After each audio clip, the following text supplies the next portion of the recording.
Welcome into another episode of Chuckin Buckets. I'm your host tonight, Jeff the Stat Guy.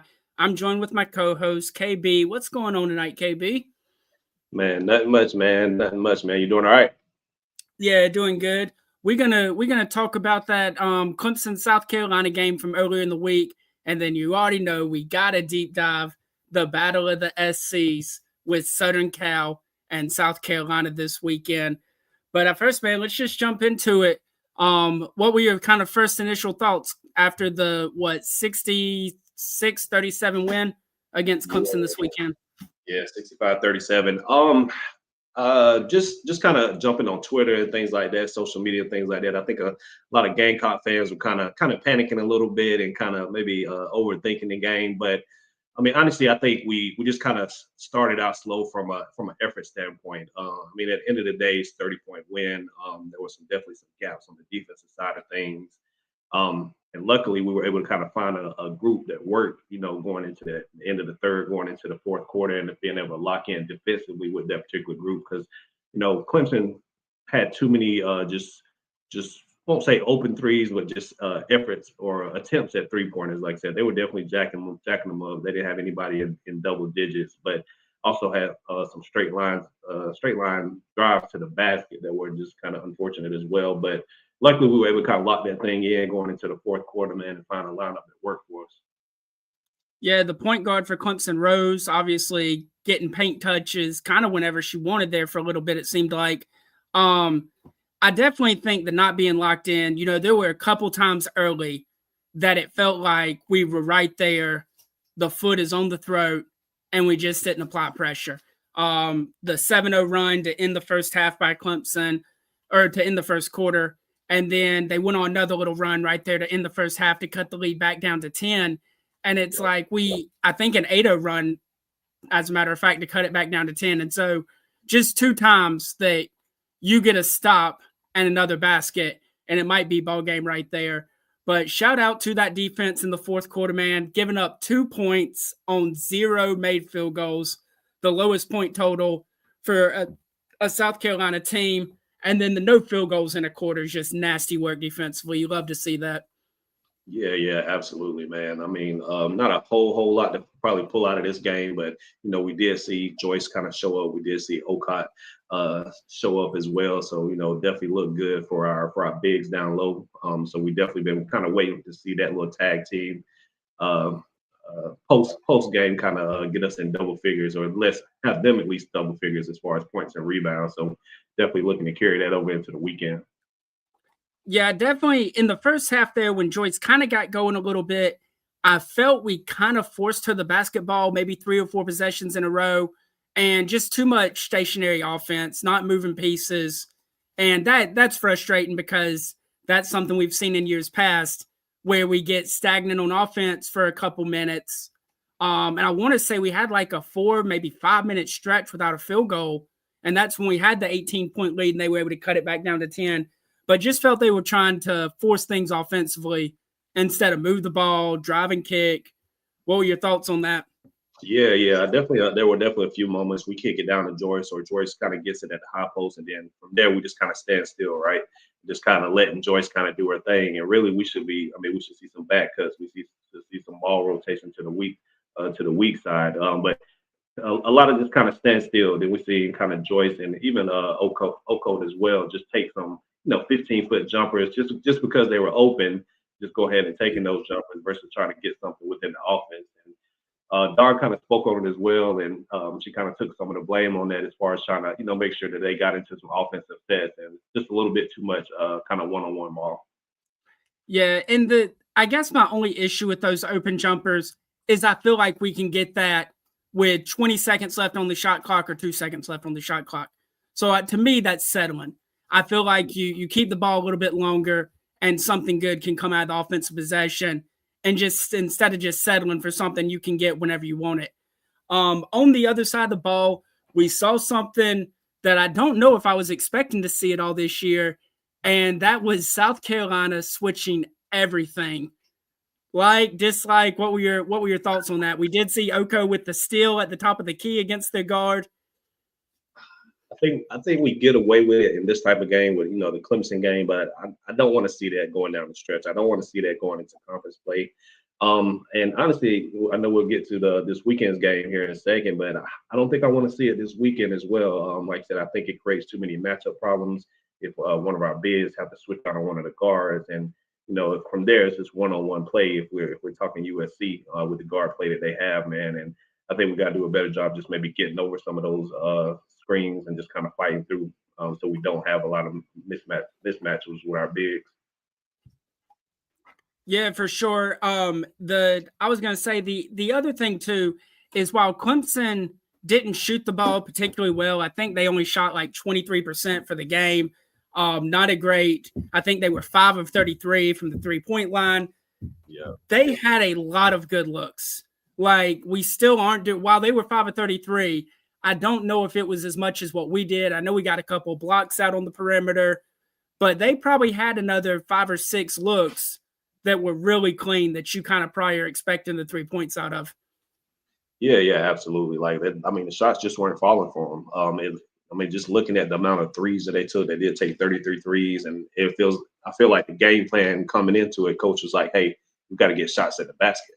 Like I said, no matter what, I don't care where you pull it from, but we got to get shots at the basket. Just knowing that they were coming into a team that just plays very, very good defense. Obviously, great defense when you talk about playing at home as well. But it was just about getting shots in the basket. Clemson, I think they'll be fine going into the ACC, and obviously next year they got recruiting class coming in that's kind of highly touted as far as one of the people that they signed maybe a couple of weeks ago. But they'll be fine. Yeah.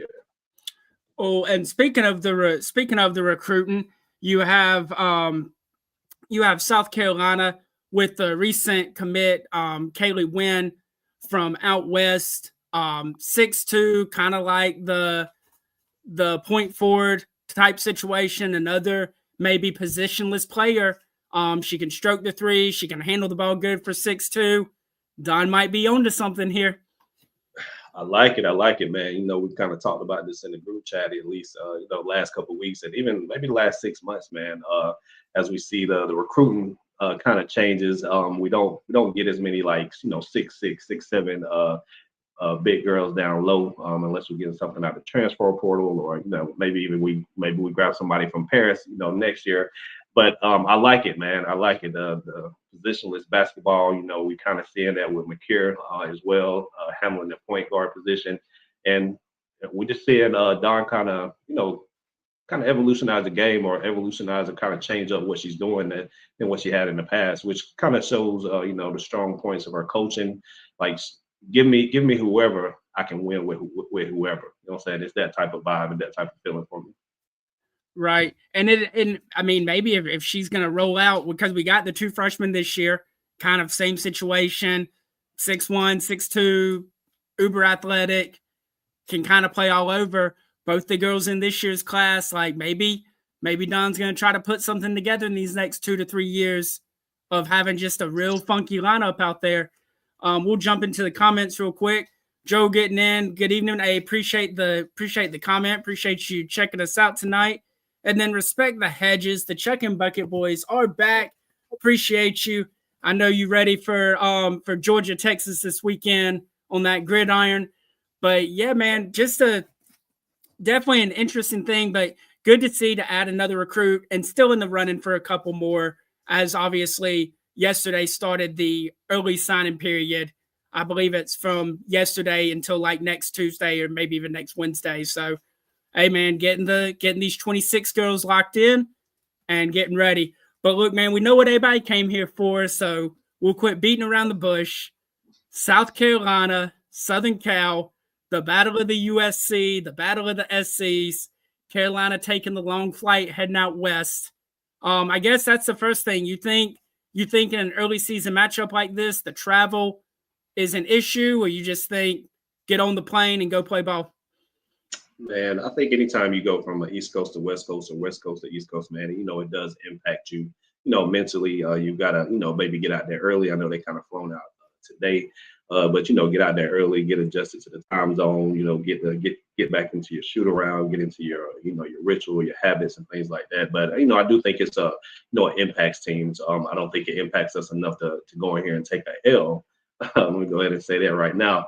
But we're going in here to see a good or to play a good Southern Cal team, man. They're coming off a great win against North Carolina State. We've seen some great plays in that particular game, but yeah, we're gonna have to come to play come Saturday. For sure. And yeah, I think one thing that does help too, like you said, they flew out today, get a couple days out there. It's a 6 p.m. local start time for the tip, so 9 p.m. out here on the East Coast. So it's not like they have an early day out in Cali. I think the later tip-off time really helps to just have a normal routine for your basketball day, whether it's a shoot around, workout, lunch, whatever they normally do, they'll be able to do that because they don't have that early tip-off out there in the Cali time. Well, you brought it up. Amazing game earlier this week, or I think this weekend, I guess. I think it was Sunday, but Southern Cal with the big comeback to knock off North Carolina State, which then allowed them to skyrocket up in the polls. So now this is a top 10 matchup. What did you like from Southern Cal when watching that NC State game? Man, a lot of good things, man. But I think a lot of things that got exposed for me as well. Obviously, we know what London Jones brings to the game as far as the outside perimeter game. But then we got to talk about our girl Jazzy. Jazzy Davidson, the lefty, man. Like she's going to be nice, man. She's already nice, but man, she's got a bright future in this college basketball game, and obviously at the next level as well, man. But we definitely got to key in on those going into this particular matchup, man. But for them to kind of, it wasn't a blowout type game as far as them having to come back, but they were down close to the end, able to seal that thing off with some free throws. Had a couple of missed shots at the end, but then a great play out of bounds play with Davidson driving to the basket to get the lead, and just a great overall win, man, against a great North Carolina State team. Right, and so getting in here. Raven can lock down Jazzy and Tessa on London. I think we probably do see Raven on Jazzy, but I think it would be Latson on London Jones, especially from a height standpoint. They're very similar, and then with the quickness as well. I believe that's kind of what the matchups I'm expecting to see. But yeah, Jazzy was in straight takeover mode in that second half. She came out and was a completely different player. Maybe Juju got in her ear. We were talking about that watching the game. Like, she came out and didn't play like a freshman. She came out like she was a hooper and just took the game over. Yeah. Even kind of going to those defensive matchups, I kind of see that opposite, man. I think I see Tessa more on Davidson, and then Raven just pressuring the ball on London Jones, because I think London's she's actually going to press Raven as well, because I did see that in the North Carolina State game. They picked up 94 feet, just pressuring the ball, being able to kind of like not let North Carolina State get into a rhythm. Even though Brooks did her thing, which I do think exposed some things as far as straight line drives to the basket that we can probably get in our game. So we definitely got to be in attack mode, man. I expect a big game out of Latson going into this game as well, because Brooks was able to get 2 feet in the paint like when she wanted to. So I think we got to expose that and have our guards attacking the whole time. Yeah, for sure. Mr. SC Brad, I see your comment. We'll definitely touch on that here in a minute as well. But yeah, no, and I see the Respect the Hedges talking about the Georgia Tech transfer. Southern Cal's got guards. Their posts might leave some to be desired. But they're, for the most part, outside of a couple girls, they're long and athletic across the board as well. They might give up some height at each position, but leave no mistake about it. These girls are top 10 in the country for a reason. What do you think we see the switching on threes? This is a Southern Cal team through 2 games. They've taken 53s, so about 25 a game. They've only knocked down 15 of them, so about 30%. Do you think we're going to switch everything, or do you think they're going to try to fight over the top? I can see guard switches. I can't see big switches in this particular game because we can't take the risk of London Jones being switched out with one of our bigs, and that being a mismatch problem, at least on the outside, and that also puts a big down low, which is a mismatch for us on the offensive side as well. Like that, I can't see that from a five-man perspective. But guard play, I can probably see that. But also with, like I said, Raven owning her defensive matchup, Tessa owning her defensive matchup. Obviously, we know Makeer is probably the sixth person off the bench. She's next up, and I think her length is going to be on Jazzy as well. So we got to. It's going to be a defense by committee type thing. But definitely excited to see the game. Yeah, and one player to definitely watch out for will be London Jones. Obviously, we know that name all too well. If you watch the UCLA game at the beginning of last year, we went underneath all those screens and she made us pay. And so she can definitely stripe it from out there. And so I'm definitely interested to see what they do because obviously Southern Cal is not afraid to shoot them. No, definitely not, man. One of the keys I think we got to do is run them off the 3-point line. Even since you touched on the UCLA game last year, like obviously that killed us. Last year they got hot obviously and then start making everything. But this USC team I seen will take those shots from the outside, whether it's in transition, whether it's in a set offense, and we just got to be there at least with a hand up and to try to make it challenging when going up. Right. Oh, so flipping the page over to South Carolina offensively, more of the same. Or is there anything that you're hoping to see a little bit different or more of in this game Saturday?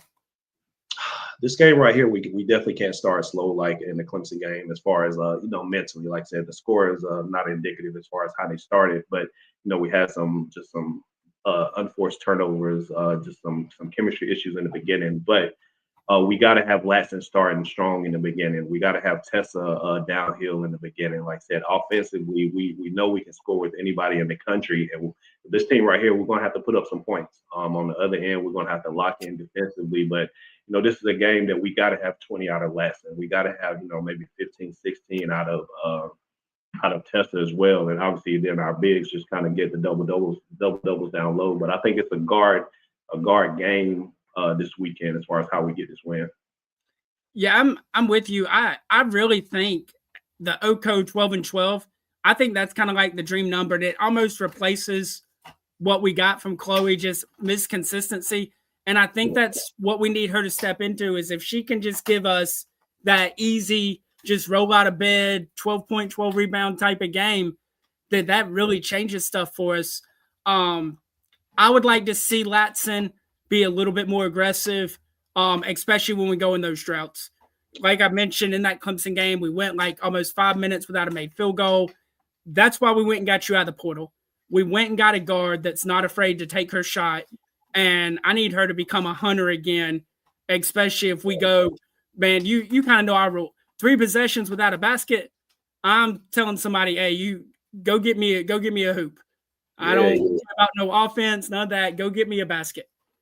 Yeah, and I think we seen that in the Clemson game when they went through that little offensive drought. But then it's closer to the end of the game. Latson had her number call. I seen Dawn just call a particular plays for Latson, so she can get downhill, get some pick and roll action. Because at that point, it's about how we carry that over to the weekend, right? And like get that momentum, get her confidence back where it needs to be. Because it's the big stage now.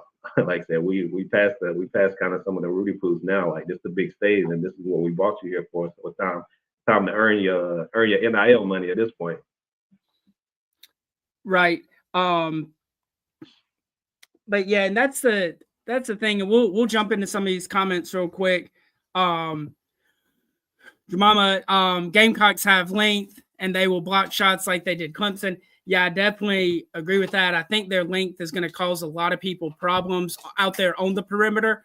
But we still too many. I mean, even though I think we maybe had like 3 or 4 blocks on 3-point attempts in that Clemson game, but still far too many good looks. We need to, while the athleticism is great as far as recovery, we need to do a better job of not putting ourselves in those bad positions to begin with.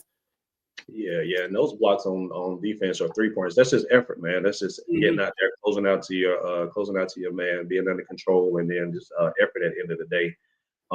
speaking about the length, I know we didn't see a lot of uh, McDowell in the last game, but I do think we see a little bit more of her with the rotation. Obviously, we know Maddie didn't play last game. She's not playing this weekend as well.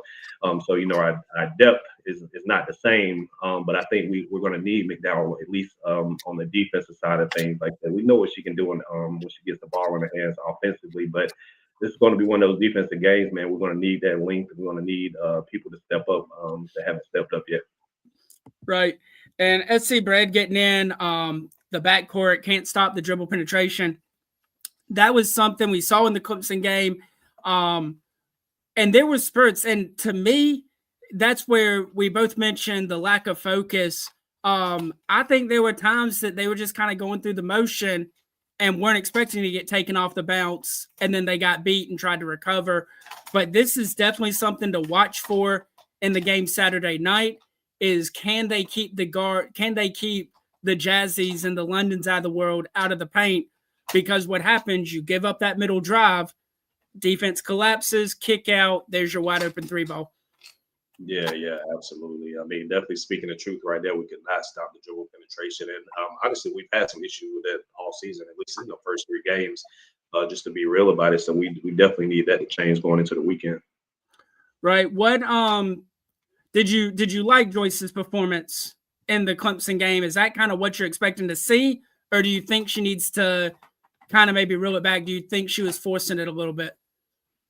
There might have been, a couple of forced baskets here and there, but I can live with that, though. I can live with that effort from Joyce. I mean, obviously, somebody must have said something about her, offensive performance. But this is the Joyce that I think we're expecting going into this season. This is the high school Joyce that we've seen, in the Carolinas, and hit the boards, get the offensive rebounds, defensive rebounds, but I mean, more importantly, put that ball in the basket. Stop missing the little bunnies that we kind of known her to kind of miss her freshman year, which she has improved on that. But I like establishing down low and then kind of work it outside from there, because that'll just free up Tessa on the outside. That'll free up Latson on the outside to start making more drives to the basket or knocking down threes. For sure. We're gonna take a quick break. We're gonna hear Coach I's got a word from us about our sponsor, so we're gonna take a quick ad break real quick. Hey. Just take a break right here. It's your boy, Coach I, Chuckin Buckets. You know how we get down, man. Just to let you know, today's episode brought to you by Swipe Fast. That's swipe with a Y, Swipe Fast. If you're looking for a way to keep majority of that hard-earned profit, you know what I'm saying, and still continue to grow your business, check out Swipe Fast. It's a merchant services company that's got over 26 years of combined experience helping businesses of all sizes, man, with debit card, credit card processing, things of that ways, in the most efficient and cost-saving ways, man. So whether you're a restaurant, retail store, e-commerce, or you process business-to-business payments, Swipe Fast has a solution to fit all the needs, man. You can visit them at swipefast.com. That's swipe with a Y, fast.com. Or you can just call them at 1-800-597-0713. No strings attached, and get you a cost analysis. Don't forget ask about that revolutionary pricing cash discount too, man. It's saved business owners up to 99% of the current processing fees. Let them know Chuckin Buckets sent you, man.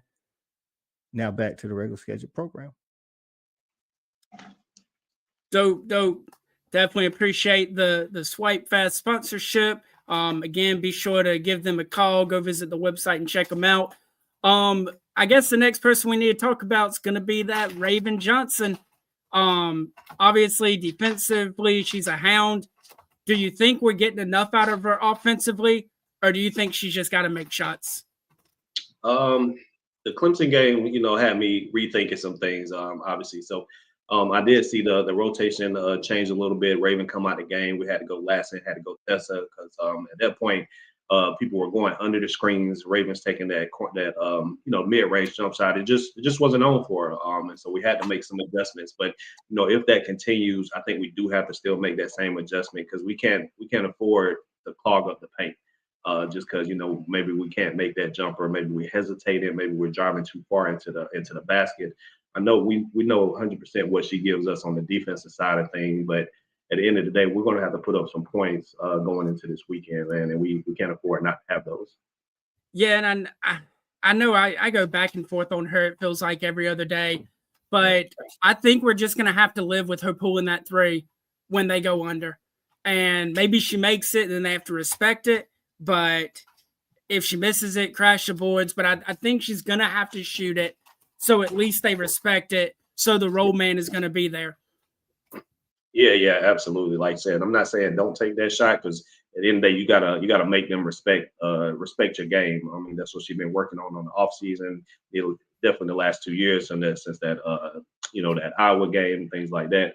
But she'll get better at it. But you got to just be able to knock it down, and we got to understand if she's not knocking it down, we got to adjust at that point. Right, and Farrell getting in saying we need more points out of Raven and bench scoring.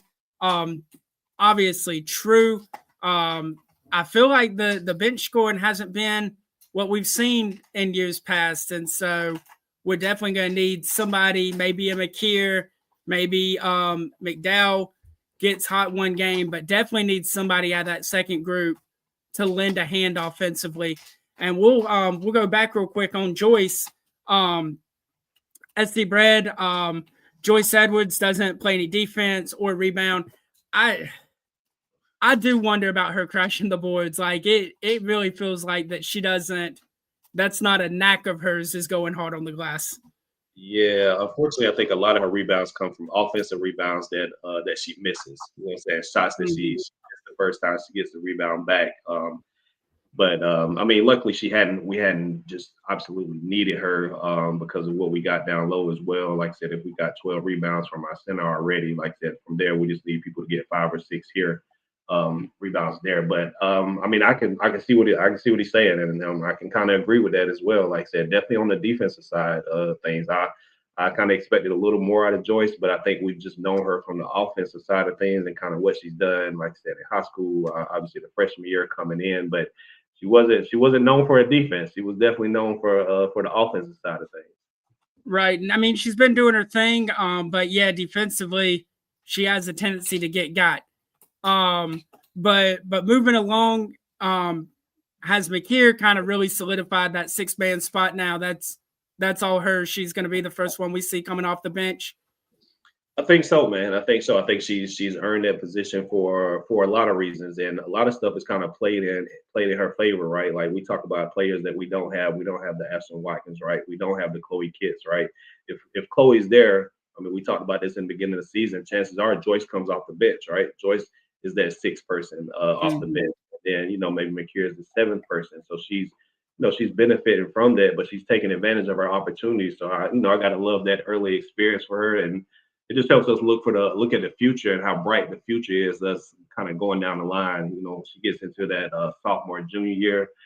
She's going to be polished, man. And I like it. Right. And I'm with you. I really think that spot's hers. Obviously has shown a knack for hitting the three. I mean, as long as it's within the system, I think I want to see a little bit more out of her offensive game. Right now, it feels like she's kind of just a spot up 3-point shooter for the dribble kickoff, for the post swinging it backside.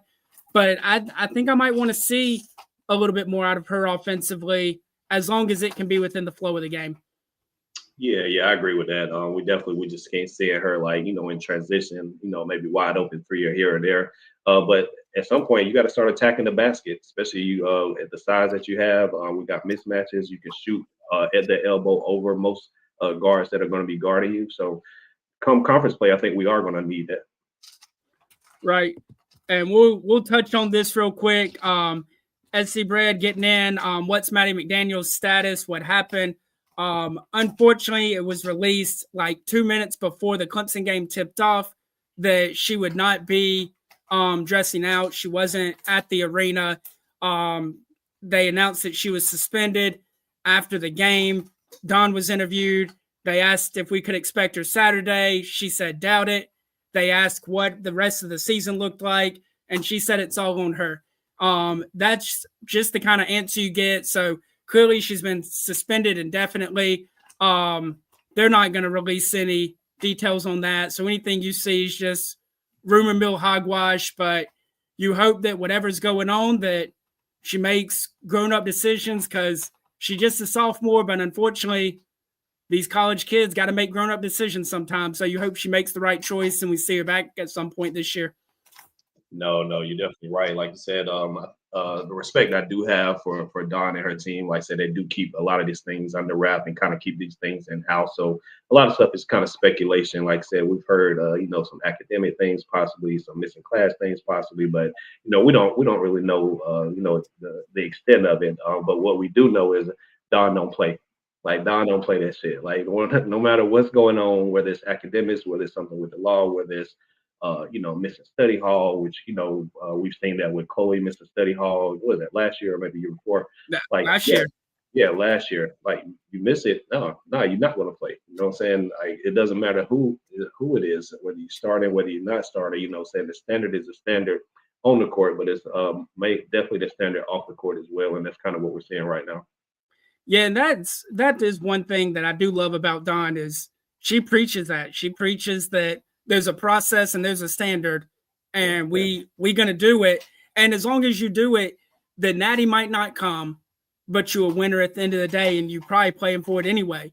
And so I can respect that. Clearly, she runs a hard-nosed program, but hey, you got these girls need tough love.